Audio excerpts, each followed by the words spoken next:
Here's your money briefing for Friday, June 23rd. I'm J.R. Whalen for the Wall Street Journal. For teens, it's easier than ever to sign up for payment apps to gain financial freedom. And even though many apps have launched versions geared toward teens, that freedom comes with some risks and often requires parental oversight. We'll hear from a parent of twin 15-year-olds in a moment, but first WSJ personal finance reporter Oyin Adedoyin joins us. So Oyin, what are some examples of apps that have launched special accounts for teens? Amazon, Uber, Cash App, Venmo, even Fidelity Investments have launched specialized teen accounts in recent years for teenagers between the ages of 13 and 17. And what does it allow them to do? It basically allows them to create their own identities on these accounts that are usually attached to a parent's account.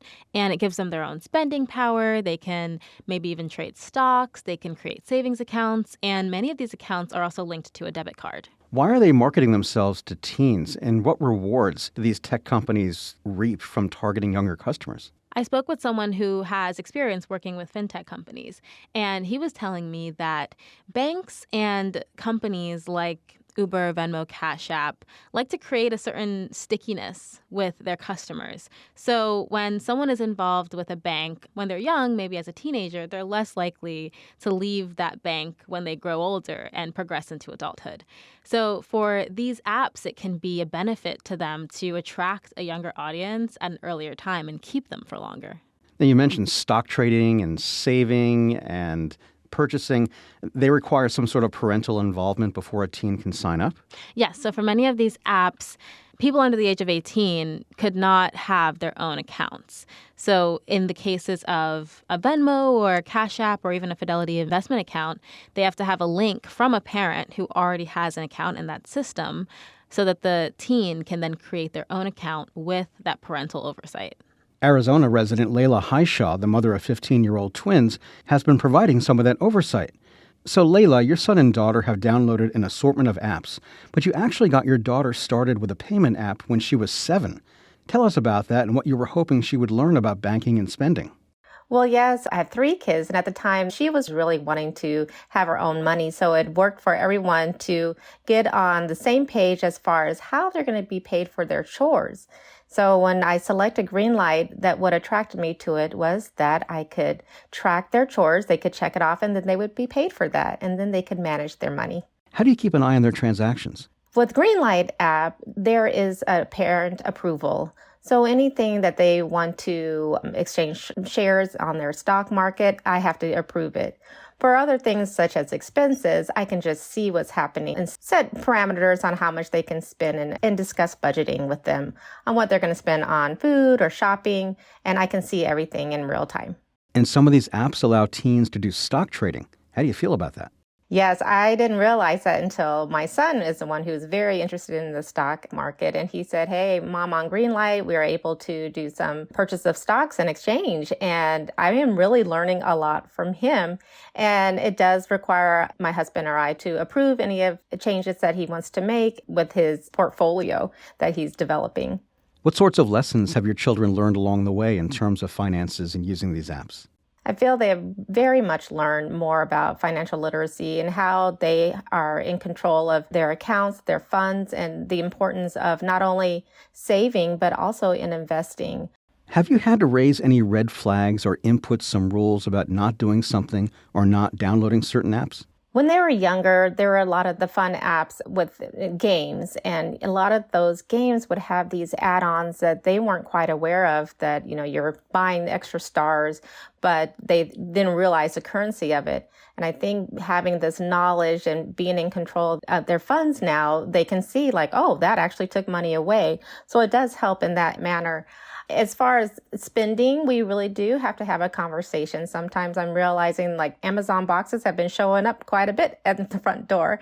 And, when my son wanted to make a larger investment in his stock and make an exchange, my husband and I, we talked like, well, it's either, he wants to do this and understand the risk. And this is a good lesson for him to learn. Of course, nothing that we wouldn't feel would be too absorbent, but definitely something that if he was going to spend it on a pair of tennis shoes, it'd probably be the same amount. So this is something that he has to do research. So they are learning a lot. What sort of an experience is this for you and your husband in working with your kids and with these apps? Because this is probably not how you and your husband learned financial literacy when you were growing up. It absolutely isn't. It's completely different. I remember sitting with my mom and learning how to balance a checkbook.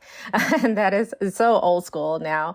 And especially, my oldest daughter just graduating from high school and got a lot of checks for her graduation gifts. But it's like, can they just send me a Venmo? But we've had to learn how to adapt. And I think that's with anything with parenting and learning to see, really, we need to meet our kids where they are. And of course, know what the safety parameters are around that. But we are now living in this age that is digital, and they're able to get money for babysitting digitally through Venmo, through Greenlight, through Cash App. They're not using checks and going to the bank. So we're learning around it just like any other aspect of parenting. That's Arizona resident Layla Highshaw. Layla, thank you for being with us. Thank you. Reporter Oyin Adedoyin is back with us.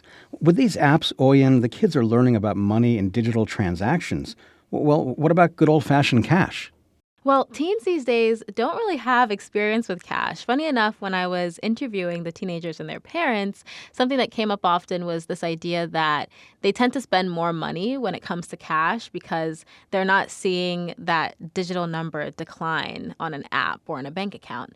So for them, the idea of paper money almost feels like fake money. Well, that cash is very real. No, there's nothing fake about it. And one of the teens that I talked with actually went to an amusement park recently, and all of the vendors were cash only. And she was saying that she was thankful that her mom had reminded her to at least bring a couple bucks with her. Otherwise, she wouldn't have been able to pay for anything. Is there a concern that with all the activity going on in the apps, and a lot of this is new to the teens, especially stock trading and just making purchases on their own, is there a fear they could fall into a trap and commit some sort of misstep along the way? Parents are definitely concerned about that when it comes to these apps. And Layla actually mentioned that for her, she had to have a conversation with her husband about whether or not they should allow their son to have money to put into investments, because that's something that they didn't have experience with when they were his age.